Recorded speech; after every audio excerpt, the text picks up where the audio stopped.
ರಾಜ್ಯದಲ್ಲಿ ಜ್ವಲಂತ ಸಮಸ್ಯೆಗಳಿಂದ ರೈತರು, ಬಡ ಜನರು, ಮಧ್ಯಮ ವರ್ಗದ ಜನ ಎಲ್ಲ ಹೈರಾಣಾಗಿ ಹೋಗಿದ್ದಾರೆ.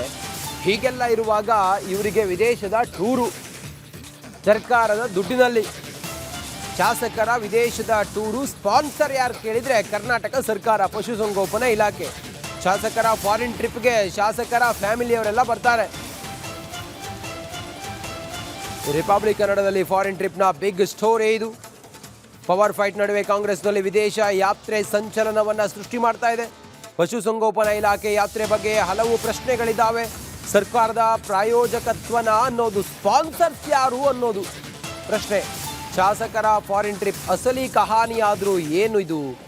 ಶಾಸಕರು CM ನಡುವಿನ ಈ ವಿಚಾರ ಆದರೂ ಏನು? ಇದೆಲ್ಲವೂ ಈಗ ಭಾರಿ ಕುತೂಹಲವನ್ನು ಕೆರಳಿಸ್ತಾ ಇದೆ. ಸ್ವಂತ ದುಡ್ಡಿನಲ್ಲಿ ಹೋಗ್ತಾ ಇದ್ದಾರಾ ಏನು ಎತ್ತ ಅನ್ನೋದು.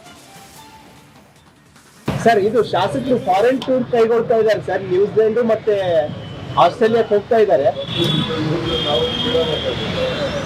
ಸರ್. ಸ್ವಂತ ದುಡ್ಡಲ್ಲಿ ಹೋದ್ರೆ ಮೇಲೆ ಅವರು MLAಗಳು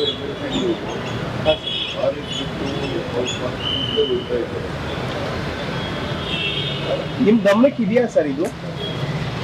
ಸರ್, ಇದು ಶಾಸಕರು ಫಾರಿನ್ ಟೂರ್ ಕೈಗೊಳ್ತಾ ಇದ್ದಾರೆ ಸರ್. ನ್ಯೂಜಿಲೆಂಡ್ ಮತ್ತೆ ನಾವು ನಮ್ಮ ಪಶುಸಂಗೋಪನಾ ಸಚಿವರಿಂದ ಪಶುಸಂಗೋಪನಾ ಇಲಾಖೆಯಿಂದ ಆಸ್ಟ್ರೇಲಿಯಾ ಮತ್ತು ನ್ಯೂಜಿಲೆಂಡ್ಗೆ ಹೋಗ್ತಾ ಇದ್ದೀವಿ. ಬಹುಶಃ ನಾವು ಪಶುಸಂಗೋಪನಾ ಬಗ್ಗೆ ಒಂದು ಮಾಹಿತಿ ಟ್ರೈನಿಂಗ್ ಮಾಡ್ಕೊಂಬರೋಕ್ಕೋಸ್ಕರ ಹೋಗ್ತಾ ಇದ್ದೀವಿ. ಎಷ್ಟು ಜನ ಹೋಗ್ತೀರಾ ಸರ್? ಒಂದು 22 ಜನ ಹೋಗ್ತಾ ಇದ್ದೀವಿ. ಕೆಲವರೆಲ್ಲ ಫ್ಯಾಮಿಲಿ ಸಮೇತ ಬರ್ತಾರೆ, ನಾವೆಲ್ಲ ಸಿಂಗಲ್ ಆಗಿ ಹೋಗ್ತಾ ಇದ್ದೀವಿ. ಕಮಿಟಿ ಟೂರ್ ಅಥವಾ ಇಲಾಖೆ ಇಲಾಖೆ ಸಪ್ರೇಟ್? ಇಲ್ಲ, ಇಲಾಖೆ ಸರ್ಕಾರದಿಂದನೇ. ಸರ್ಕಾರದ ಮೇಲೆ ಹೋಗ್ತಾ ಇಲಾಖೆ. ಯಾವಾಗ, ಎಷ್ಟು ಡೇಟ್ ಸರ್? ಡೇಟ್ 18ರಿಂದ 18ರಿಂದ ಮಾರ್ಚ್ 3ನೇ ತಾರೀಕು.